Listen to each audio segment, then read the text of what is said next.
What is good, y'all? It's your boy Y2XO here, back with another video, and today we're going to be going over the top 10 rare WWE figures that I want in my collection. We're going to kick this thing off with the honorable mentions at first. I think I got about 3, but technically there's like 5. Anyway, let's just jump right into it, okay? Series 7, D Generation X, Triple H, and Shawn Michaels, both of them. I couldn't decide on which one I wanted, and I'm not throwing Hornswoggle in there, so sorry guys, sorry. And also coming in at number 2, the Straight Edge Society CM Punk Series 6. I love the OG boxes on the back. And at the time when he was doing the Straight Edge Society run, he was shaving people's heads bald. And this one came with a pair of barbershop clippers. Pretty dope. Only difference that I would have made for this figure is just a bushier beard. But I used one of those basic head sculpts like that one right there. This head sculpt right here just reminds me of that time in the Royal Rumble when he was just talking shit, just eliminating everybody before he got thrown out by Triple H. And final honorable mention, Shield 3-pack. My nephew actually got this for Christmas one year, and I was fucking super jealous. Came with all them 3 shirts, like wow. And his name is John Cena! Sorry about the ear rape. Anyway, coming in at number 10, we got the Elite 14, John Cena. This one's more like a sentimental thing to me because this is my favorite attire that he has worn, even though it's just a fucking another Fruity Pebble attire. But like I said, this one just holds a lot of sentimental. It's a nostalgic-ass figure for me. This one is the attire that he wore to start off the feud with The Rock, which is one of my favorite feuds of all time. He also wore this against CM Punk when they both were WWE champion. We had the WWE champions, we had the double WWE champions, excuse me, for the first time ever. That was fucking crazy.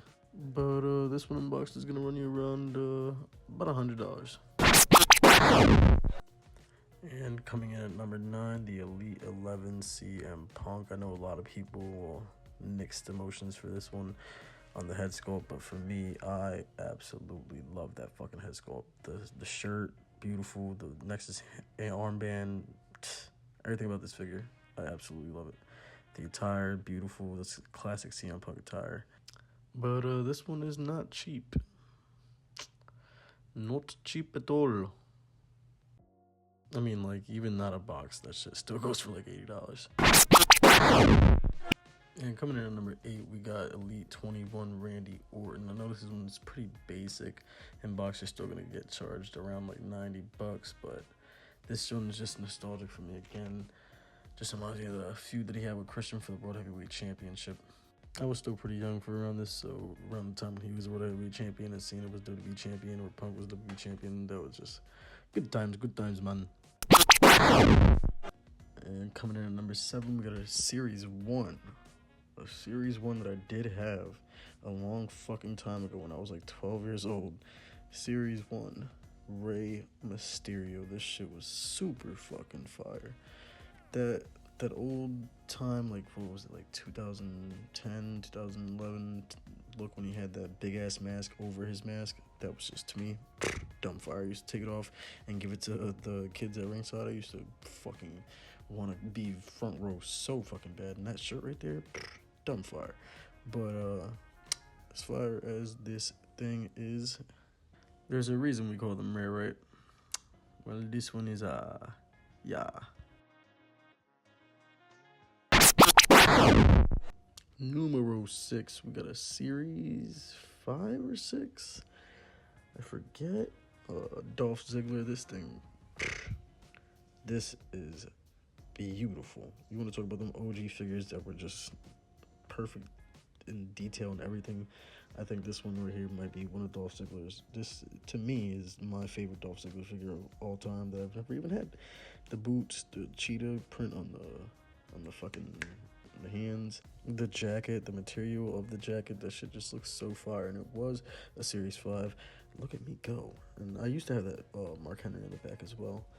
This one's gonna cost you around like $150. Now these next 2 are pretty unique. They're like 2-packs with championships and a DVD. I used to have the Cena and Edge, and the detail on those freaking basics were amazing. But they also had Rock and Stone Cold pack that I did not have, and I wanted that fucking pack so bad. And hopefully I can grab those packs one day and just have them on display, because them Jones are just so fire.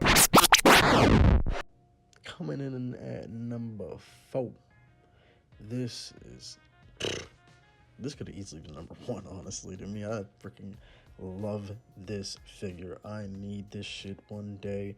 The whole pink on the packaging, the pink everywhere, like, oh my goodness, that shit is hard. Look at the jacket. Even though the jacket isn't, you can't move them, it's a stiff jacket, that shit is just unreal. Now, I don't remember what series it is, but I know it's a Ringside exclusive, so,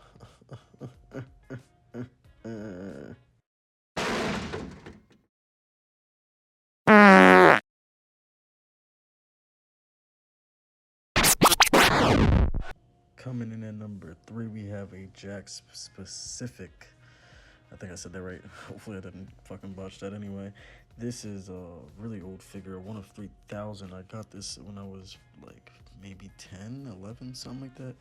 I was really fucking young when this came out, but crazy enough, I got it from school. I was really fucking cool with my nurse.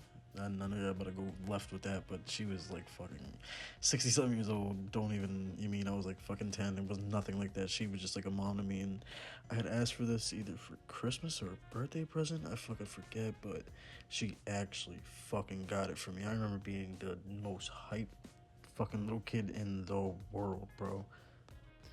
Yeah, I forget her name, but shout out to you, and I hope you're still alive. And if not, rest in peace, because you had a beautiful soul. So I can't really find one of a boxed Mentor card online, but unboxed is gonna run you about 100. But I did find a fucking forum from 2009 talking about the prototype images for this and shit. Like, just seeing this felt like a time capsule. This is really fucking cool to me.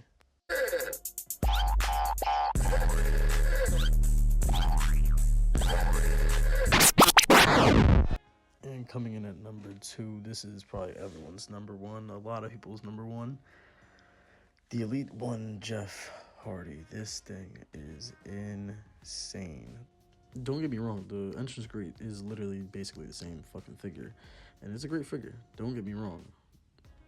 But just the little things like the armbands and the green belt on him, just this thing is stupid dumb fire, and just the lore behind him. I remember watching guys like Jeff RVD3. I don't know if you guys or anybody watching this remembers that guy. If you guys have been in the game for a long time, a figure game that is, you guys would definitely know who Jeff RVD3 is. And Grimm's Toy Show, just seeing him put seeing him put Jeff and CM Punk next to each other, that Elite 16, that was just good times, man, good times. Yeah, and don't worry, if you're interested in getting this one, this is only gonna run you about like $400 to $600. What? What the fuck? And coming in at number 1, I think everyone expected this. Is the Elite 16 CM Punk. To me, this is the most perfect figure ever, of all time, of all times, of all fucking times. Shout out to Way Cool Toy Review. I think that's his name right there. It's in the corner for the little footage here, but just the head scan, the tattoos, the box, the shirt, the time period, everything about this figure is just